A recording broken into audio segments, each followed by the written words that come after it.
ಈಗ ಮಾತಾಡಿ ಸರಿ ಇಲ್ಲ ಅಂದ್ರೆ ಇಲ್ಲಿ ಎಲ್ಲ ಇಡೀ ದೇಶ ಕೇಳ್ಕೊಂಡಿತ್ತೆ.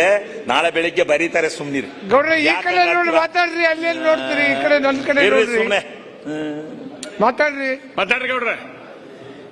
ಈಗ ನಾನೇನ್ ಹೇಳಿದ್ದು, ಹಣಕಾಸು ಆಯೋಗನ ರಚನೆ ಮಾಡ್ಕೊಂಡಿದ್ದೆ ಯಾಕೆ? ಹಣಕಾಸು ಆಯೋಗನ ರಚನೆ ಮಾಡ್ಕೊಂಡ್ಮೇಲೆ ನ್ಯಾಯಸಮ್ಮತವಾದಂತ ತೀರ್ಮಾನ ಆಗಬೇಕು ಅಂತಕ್ಕಂಥದ್ದನ್ನ ನಾನು ಈ ಸಂದರ್ಭದಲ್ಲಿ ಹೇಳಿ, ಅದರಲ್ಲೂ ಕೂಡ ನಮಗೆ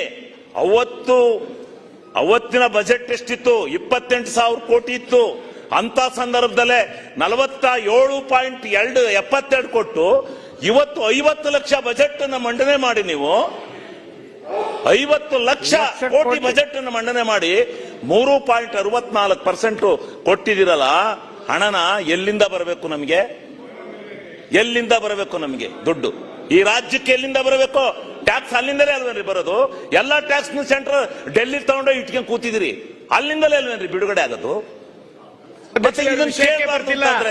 ಅದಕ್ಕೆ ದಯಮಾಡಿ ನಾವು ಏನು ವಿನಂತಿ ಮಾಡ್ಕೊಡ್ತೀವಿ, ಯಾವುದೇ ರೀತಿ ವ್ಯತ್ಯಾಸ ಬೇಡ. ನಮ್ಮ ರಾಜ್ಯದ ಜನ ಸಂಕಷ್ಟಕ್ಕೆ ಸಿಗೋದು ಬೇಡ.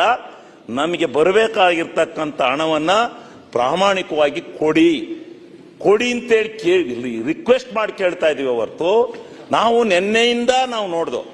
ಅದಕ್ಕೆ ನಾನು ಏನು ಇದನ್ನ ಮಾಡ್ತಾ ಇಲ್ಲ, ಭಾಷಣ ವೈಟ್ ಪೇಪರ್ ಡಿಮ್ಯಾಂಡ್ ಮಾಡ್ತಾ ಇದ್ದೀನಿ. ಏನ್ ಕೊಟ್ಟಿದ್ದಾರೆ, ಎಷ್ಟು ಕೊಟ್ಟಿದ್ದಾರೆ, ಎಷ್ಟು ಕೊಡ್ಬೇಕಾಯ್ತು, ಎಷ್ಟು ಬಂದಿದೆ? ವೈಟ್ ಪೇಪರ್ ಅಂದ್ರೆ ಏನು? ಇಡೀ ರಾಜ್ಯದ ಜನಕ್ಕೆ ಸಿಕ್ಕುತ್ತೆ ವೈಟ್ ಪೇಪರ್, ಇಡೀ ಸದನಕ್ಕೆ ಬರುತ್ತೆ. ಶ್ವೇತ ಪತ್ರ ನಾನು ಕೇಳಿರೋದು ಕೊಡ್ಲಿ ಎಲ್ಲನೂ. ಕಳೆದ 20 ವರ್ಷದ ಕೊಡಕ್ಕೆ ಹೇಳಿ, ಅದನ್ನ ಆಮೇಲೆ ಹಾಕೋಣ. 2.5 ವರ್ಷದ ಇನ್ನೊಂದು ವೈಟ್ ಪೇಪರ್ಗೆ ಹಾಕ್ತಾರೆ. ವೈಟ್ ಪೇಪರ್ಗೆ ನಾನು ಆಯ್ತು ಮುಗಿಸ್ಬಿಡ್ರಿ ಗೌಡ್ರ, ಸಾಕು. ಇಲ್ಲ ಯಾಕ್ರಿ? ಅಲ್ಲ ಇನ್ನು ನೀವು 3-4 ಮಂದಿ ಮಾತಾಡೋ ಅವ್ರಿಗೆ ರಾತ್ರೆಲ್ಲ ಕೊಟ್ರಿ, ಇವತ್ತು ಮತ್ತೆ 3 ಗಂಟೆ ಕೊಟ್ರಿ. ಅಲ್ಲ ವೈಟ್ ಪೇಪರ್ ಕೇಳಿದಿರಲ್ಲ, ಈಗ ವೈಟ್ ಪೇಪರ್ ಕೊಡ್ರಿ ಅಂತ ಕೇಳಿದಿರಿ, ಸಾಕು. ಆದ್ರಿಂದ ಈ ತಾರತಮ್ಯ ಬೇಡ. ಹಣಕಾಸು ಆಯೋಗ ಆಯ್ತು 5,300 ಕೋಟಿ ಇದೇ ಸದನದಲ್ಲಿ ಬೊಮ್ಮಾಯಿ ಅವರೇ ಮಂಡನೆ ಮಾಡಿದ್ರು. ಮಾಡಿ 5,300 ಕೋಟಿನ ಅಪ್ಪರ್ ಭದ್ರಾ ಕೊಡ್ತೀವಿ ಅಂತೇಳಿ ಹೇಳಿದ್ರು. ಕೊಟ್ರ? ಎಷ್ಟು ಹಣಕಾಸು ಆಯೋಗವನ್ನ ನಾವು ರಚನೆ ಮಾಡಿಕೊಂಡು ಹಣಕಾಸು ಆಯೋಗದ ಶಿಫಾರಸನ್ನ ನೀವು ಕೇಳಿದ ಮೇಲೆ ಯಾಕೆ ಬೇಕು ಹಣಕಾಸು ಆಯೋಗ? ಹಣಕಾಸು ಆಯೋಗದ ಶಿಫಾರಸನ್ನ ಕೇಳಿ ಎಲ್ಲ ರಾಜ್ಯಗಳಿಗೂ ಸಮಾನವಾದಂತ ನ್ಯಾಯನ ಹಣಕಾಸಿನಲ್ಲಿ ದೊರಕಿಸ್ತಾ ಹೋದ್ರೆ ಏನ್ ಮಾಡ್ಬೇಕು ನಾವು? ಈಗ ಮಾನ್ಯ ಸಭಾಧ್ಯಕ್ಷರು ಡಿಬೇಟ್ ಇಟ್ಬಿಡೋಣ, ಕೇಂದ್ರ ಸರ್ಕಾರ ರಾಜ್ಯ ಸರ್ಕಾರದ. ಈಗ ಶಿವಲಿಂಗೇಗೌಡರು ಒಬ್ಬರು ಮಾತಾಡಿ, ನಾವು ಮಧ್ಯೆ ಮಾತಾಡ್ತೀವಿ. ಇದಕ್ಕೆ ಸಪರೇಟ್ ಅಸೆಂಬ್ಲಿ ಕರೆದ್ಬಿಡಿ, ಒಂದ್ ವಾರ ಮಾಡ್ಲಿ. ಕೇಂದ್ರ ಸರ್ಕಾರ ಏರ್ಪೋರ್ಟ್ ಎಷ್ಟು ಮಾಡ್ದು, ರೈಲ್ವೆ ಇಲಾಖೆಯಲ್ಲಿ ಎಷ್ಟು ಕೊಡ್ತು, ರಾಷ್ಟ್ರೀಯ ಹೆದ್ದಾರಿಗೆ ಎಷ್ಟು ಕೊಡ್ತು, ಪೋರ್ಟ್ಗೆ ಎಷ್ಟು ಕೊಡ್ತು, ಕಾಲೇಜ್ಗೆ ಎಷ್ಟು ಕೊಡ್ತು, ಎಲ್ಲವೂ ಡಿಸ್ಕಷನ್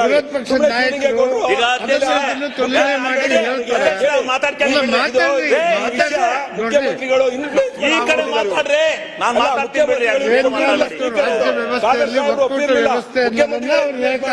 ಏನ ಕೇಂದ್ರದ ಬಗ್ಗೆ ಮಾತಾಡ್ತಾರಪ್ಪ, ಒಂದ್ ಅರ್ಧ ಗಂಟೆ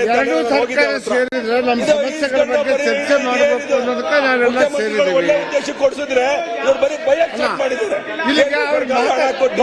ಹಣ ಕೊಟ್ಟಿಲ್ಲ, ಡಿಬೇಟ್ ಆಗ್ಲಿ. ಅಲ್ಲ ಇಲ್ಲಿ ಡೆಲ್ಲಿ ಪ್ರತಿನಿಧಿ ಅವರು ನೀವು ಹೇಳುವಾಗ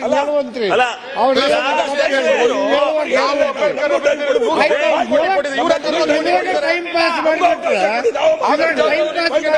ರಾತ್ರಿ 12 ಗಂಟೆ ಸೆಷನ್ ನಡೀಬೇಕು.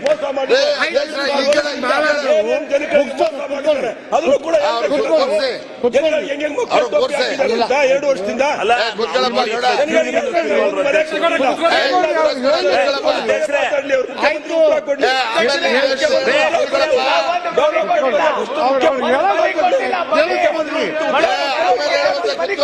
ಮುಖ್ಯಮಂತ್ರಿಗಳು ಉತ್ತರ ಕೊಡಬೇಕು.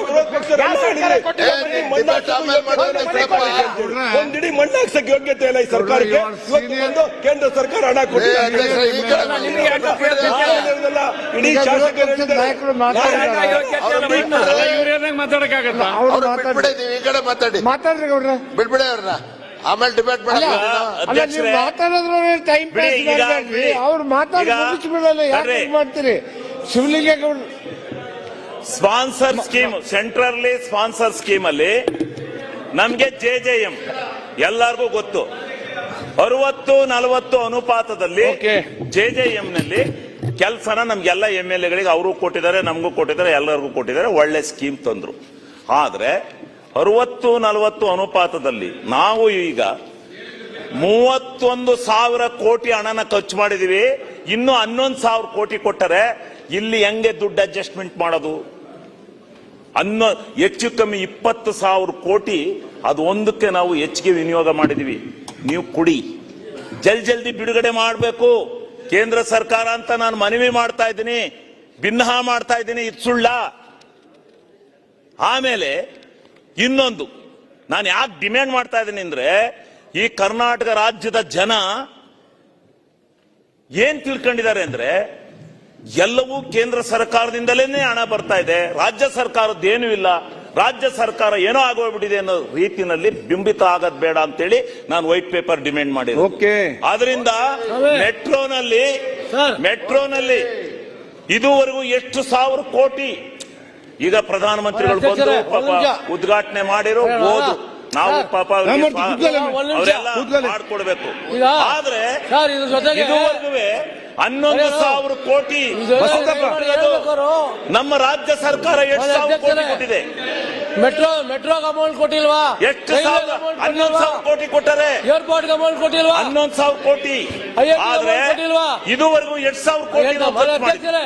ಆದ್ರೆ ಜನ ಹೇಳ್ತಾರೆ ನಮ್ಗೆ ಗೊತ್ತಿರಲಿಲ್ಲ, ಇದು ಕೇಂದ್ರ ಸರ್ಕಾರದ ಯೋಜನೆ, ಕೇಂದ್ರದ ಮೆಟ್ರೋಗೆಲ್ಲ ಮಾಡ್ತಾರೆ ಅಂತ ತಿಳ್ಕೊಂಡು. ಹಿಂಗಿಲ್ಲ. ಆ 20,000 30,000 ಕೋಟಿ ಹಣನ ಅವರು ಅವ್ರಿಗೆ ಅಗ್ರಿಕಲ್ಚರ್ ಬಗ್ಗೆ ಮಾತಾಡಕ್ ಕೊಟ್ರಿ, ಇದ್ಯಾಕ್ ಫೈನಾನ್ಸ್ ಅವ್ರಿಗೆ ಪಾಪ ಪ್ರಯತ್ನ ಮಾಡ್ತಾರೆ, ನಾವು ಮೆಚ್ಕೊಂತೇವೆ. ಆದ್ರೆ ಈ ವಿಷಯದಿಂದ ತುಂಬಾ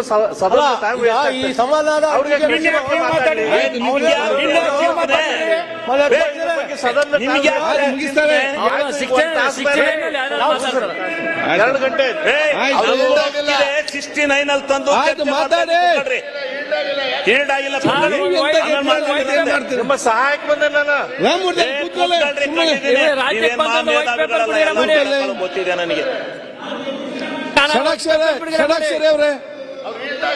ಆಯ್ತು, ನೀವು ಕೂತ್ಕೊಳ್ಳಿ, ನೀವು ಕೂತ್ಕೊಂಡು ಅವ್ರು ಕೂತ್ಕೊಳ್ತಾರೆ, ನೀವು ಕೂತ್ಕೊಳ್ಳಿ.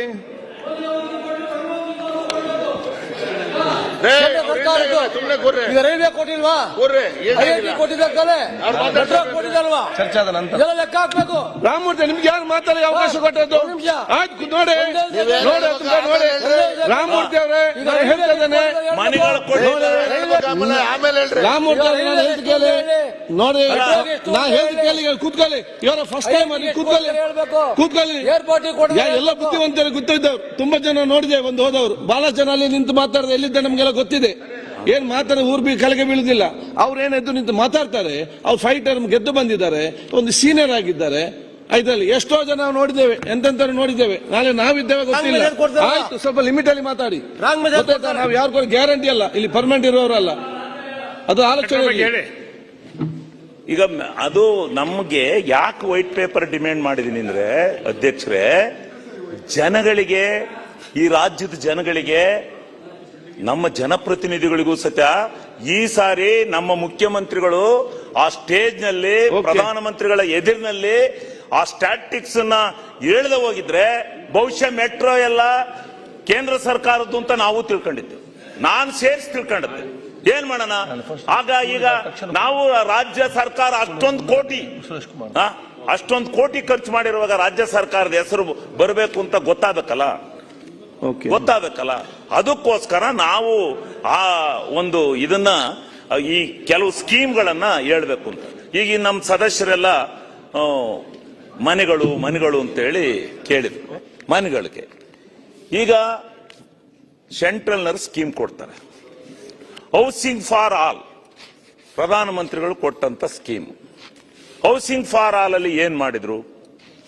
1.5 ಲಕ್ಷ ಕೇಂದ್ರ ಸರ್ಕಾರ, 1.5 ಲಕ್ಷ ರಾಜ್ಯ ಸರ್ಕಾರ, ಇನ್ನು ಉಳಿದಿರ್ತಕ್ಕಂಥ ದುಡ್ಡು ಫಲಾನುಭವಿ ಬರೆಸಬಹುದು ಅಂತೇಳಿ, ಬರೆಸಬೇಕು ಅಂತೇಳಿ ಕಾನೂನು ಮಾಡಿರು. ಈಗ ಫಲಾನುಭವಿಗಳು ಬರೆಸ್ತಾ ಇಲ್ಲ. ನಮ್ಮಲ್ಲಿ 1081 ಮನೆ ಕಟ್ಟಿ ಲಿಂಟ್ಲ್ ಲೆವೆಲ್ಗೆ ಕೇಂದ್ರ ರಾಜ್ಯ ಸರ್ಕಾರದ ಬಂದು ದುಡ್ಡಲ್ಲಿ ನಿಲ್ಸ್ಯಾರೆ. ಈಗ ಮನೆಗಳನ್ನ ಕಟ್ಟಬೇಕು ಅಂತಂದ್ರೆ ಈಗ ಯಾರು ಬರಬೇಕು ದಾವಸಿ? ಅವರು ಫಲಾನುಭವಿಗಳು ಬರ್ತಾ ಇಲ್ಲ ದುಡ್ಡು ಕಟ್ಟಕ್ಕೆ. ಮನೆ ಲಿಂಟ್ಲ್ ಲೆವೆಲ್ ನಿಂತಿ. ಕ್ಷಣ ಕ್ಷಣದ ಸುದ್ದಿಗಳಿಗಾಗಿ ಫ್ರೀಡಂ ಟಿವಿ ಸಬ್ಸ್ಕ್ರೈಬ್ ಮಾಡಿ, ಲೈಕ್ ಮಾಡಿ ಹಾಗೂ ಫಾಲೋ ಮಾಡಿ.